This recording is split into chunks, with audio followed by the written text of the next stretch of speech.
Hi అండి. అందరికీ నమస్తే. Welcome to Bhavitha cooking channel. ఈరోజు వీడియోలో వచ్చేసి బెండకాయ కర్రీని ఎలా తయారు చేసుకోవాలో చూపిస్తానండి. చాలా అంటే చాలా రుచిగా ఉంటుంది. ఇందులోకి నేను ఉలవ బేళ్ళను వేసుకొని ఈ కర్రీని అయితే ప్రిపేర్ చేస్తున్నానండి. చాలా అంటే చాలా రుచిగా ఉంటుందండి. ఒక్కసారి ఇలా మీరు బెండకాయ కర్రీని ఈ ఉలవ బేళ్ళను వేసి కర్రీని తయారు చేసి చూడండి. అమృతంలా ఉంటుందండి. తప్పకుండా ఒక్కసారి ట్రై చేయాల్సిన రెసిపీ అండి ఇదొచ్చేసి.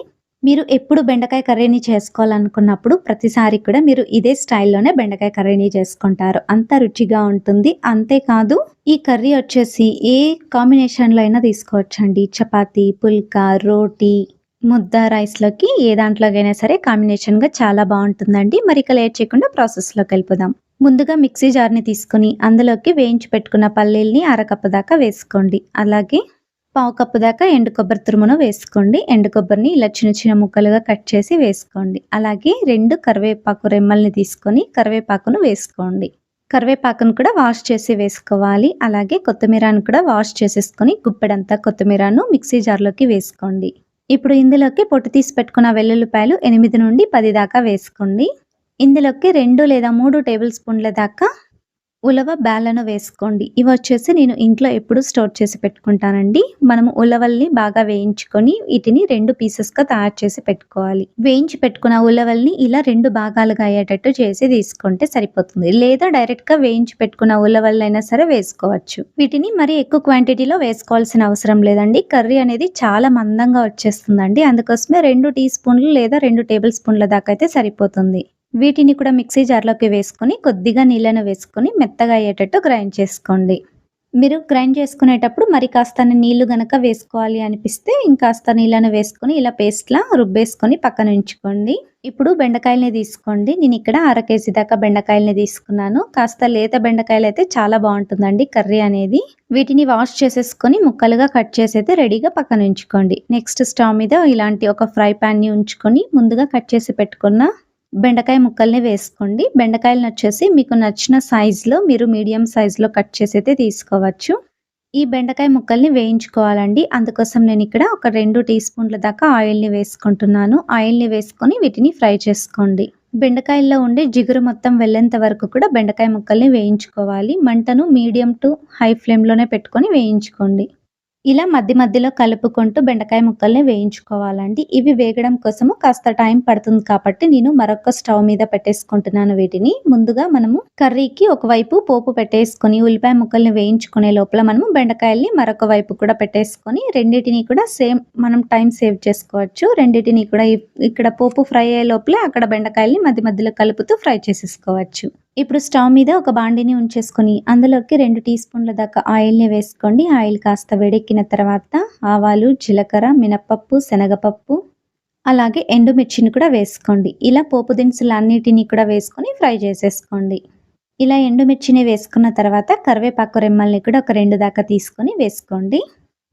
ఈ పోపును ఫ్రై చేసుకోండి. మరొక వైపు బెండకాయ ముక్కలు ఉన్నాయి కదా! ఆ బెండకాయ ముక్కల్ని ఒకసారి కలుపుకుంటూ ఫ్రై చేసుకోండి. ఇక్కడ పోపు వేగే లోపల మరొక వైపు కూడా బెండకాయ ముక్కలు కూడా వేగిపోతాయండి.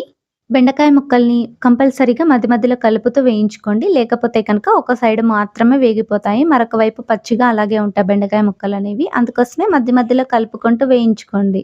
పోపు బాగా వేగిన తర్వాత ఇప్పుడు ఇందులోకి చిన్నగా కట్ చేసి పెట్టుకున్న ఉల్లిపాయ ముక్కల్ని ఒక కప్పు దాకా వేసుకొని వేయించుకోండి. మంటను మీడియం ఫ్లేమ్‌లోనే పెట్టుకొని ఈ ఉల్లిపాయ ముక్కల్ని మధ్య మధ్యలో కలుపుతూ ఉడికించుకోవాలి. ఇలా ఉల్లిపాయ ముక్కలు దోరగా వేగిన తర్వాత ఇందులోకి చిన్నగా కట్ చేసి పెట్టుకున్న టమోటా ముక్కల్ని కూడా వేసుకొని మధ్య మధ్యలో కలుపుతూ ఉడికించుకోండి. టమోటా ముక్కలు 50% ఉడికితే సరిపోతుందండి. పూర్తిగా మెత్తబడేంత వరకు అవసరం లేదు.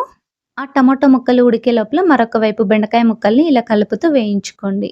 ఇలా మరొక స్టవ్ మీద పెట్టేసుకొని ఇలా 2 ఒకేసారి మనం తయారు చేసుకోవడం వల్ల టైం సేవ్ అవుతుందండి. ఇటువైపు పోపు వేగే లోపలే ఉల్లిపాయ ముక్కలు వేగే లోపల అటువైపు బెండకాయ ముక్కలు కూడా వేగిపోతాయి. చూడండి టమాటో ముక్కలు వేగిపోయాయి కదా! ఇప్పుడు ఇందులోకి వేయించి పెట్టుకున్న బెండకాయ ముక్కల్ని కూడా వేసుకోండి. ఇప్పుడు ఒకసారి బాగా కలిపేసుకోండి. బెండకాయ ముక్కల్ని కూడా ఈ పోపులో ఒక 2 నిమిషాల పాటు వేయించుకుంటే టేస్ట్ బావుంటుందండి. అంతేకాదు బెండకాయ ముక్కల్లో ఇంకాస్త ఎక్కడన్నా జిగురు ఉన్నా కూడా వెళ్ళిపోతుంది. అందుకోసమే ఇలా పోపులో వేయించుకోవాలండి బెండకాయ ముక్కల్ని. అప్పుడే మనకు ఈ టమాటో, అలాగే ఉల్లిపాయ ముక్కలు, బెండకాయ ముక్కలు కూడా పూర్తిగా బాగా ఉడికిపోతాయండి. ఇలా అన్నీ కూడా ఒక 2 నిమిషాల పాటు వేయించుకున్న తర్వాత ఇప్పుడు ఇందులోకి గ్రైండ్ చేసి పెట్టుకున్న పేస్ట్‌ని ఇందులోకి వేసుకోండి. ఇలా గ్రైండ్ చేసి పెట్టుకున్న పేస్ట్‌ని మొత్తం వేసుకున్న తర్వాత అదే మిక్సీ జార్‌లోకి కొద్దిగా నీళ్లను వేసేసుకొని గిలక్కొట్టి ఇందులోకి వేసేసుకోండి. ఇలా గ్రైండ్ చేసుకున్న పేస్ట్ మొత్తం వేసుకున్న వెంటనే మీరు మంటను లో ఫ్లేమ్‌లోకి టర్న్ చేసుకోవాలి. లో ఫ్లేమ్‌లోకి టర్న్ చేసుకొని కలుపుకోవాలండి. అలా అయితేనే మనకు అడుగున అంటకుండా ఉంటుంది. ఇలానే కలుపుకుంటూ లో ఫ్లేమ్‌లో ఒక 2 నిమిషాల పాటు పచ్చివాసన పోయేంత వరకు కూడా ఉడికించుకోవాలండి. మధ్య మధ్యలో కలుపుతూ ఉడికించుకోండి. లేదంటే గనక అడుగున అంటేసుకుంటుంది. 2 నిమిషాల తర్వాత తగినన్ని నీళ్లను వేసుకోండి. అంటే మీకు కర్రీ ఏ కన్సిస్టెన్సీలో అయితే రావాలనుకుంటారో దాన్ని బట్టి మీరు నీళ్లను వేసుకొని ఒకసారి బాగా కలిపేసుకోండి. ఇలా బాగా కలుపుకున్న తర్వాత ఇప్పుడు మంటను మీడియం ఫ్లేమ్‌లో పెట్టుకోండి. మీడియం ఫ్లేమ్‌లో పెట్టేసుకొని ఇప్పుడు ఇందులోకి స్పైసెస్‌ని యాడ్ చేసుకోండి.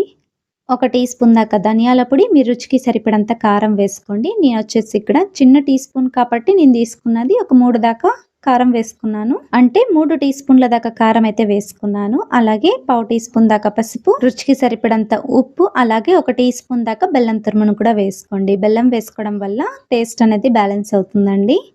కొంతమందికి కూరల్లో బెల్లం వేసుకుంటే ఇష్టం ఉండదు. కానీ బెల్లం వేస్తేనే టేస్ట్ బావుంటుందండి. టేస్ట్ అనేది బ్యాలెన్స్ అవుతుంది. ఇందులోకి పులుపు, బెల్లం, కారం అన్నీ ఉంటాయి కాబట్టి మనకు బెల్లం కంపల్సరీ వేసుకోవాలి. అప్పుడు టేస్ట్ బావుంటుంది.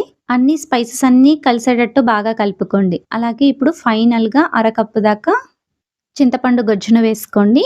చింతపండు గుజ్జు అనేది మీరు తినే పులుపుని బట్టి వేసుకోండి. మరి ఒకేసారి ఎక్కువగా వేసుకోకుండా కొద్దిగా వేసుకొని ఆ తర్వాత బాగా కలిపేసుకొని కన్సిస్టెన్సీని మీరు చెక్ చేసుకొని ఈ టైంలోని మరి కాస్తన్ని నీళ్లను కూడా వేసుకొని ఉడికించుకోండి. మంటను మీడియం ఫ్లేమ్‌లో పెట్టుకొని 3-4 నిమిషాల పాటు ఉడికించుకున్న తర్వాత చిన్నగా కట్ చేసి పెట్టుకున్న కొత్తిమీరను కూడా వేసేసుకొని స్టవ్ ఆఫ్ చేసుకోండి. ఇలా స్టవ్ ఆఫ్ చేసుకున్న తర్వాత ఒకసారి బాగా కలిపేసుకోండి. చూడండి నేను చేసుకున్న కర్రీ వచ్చేసి కన్సిస్టెన్సీ ఇలా ఉందండి.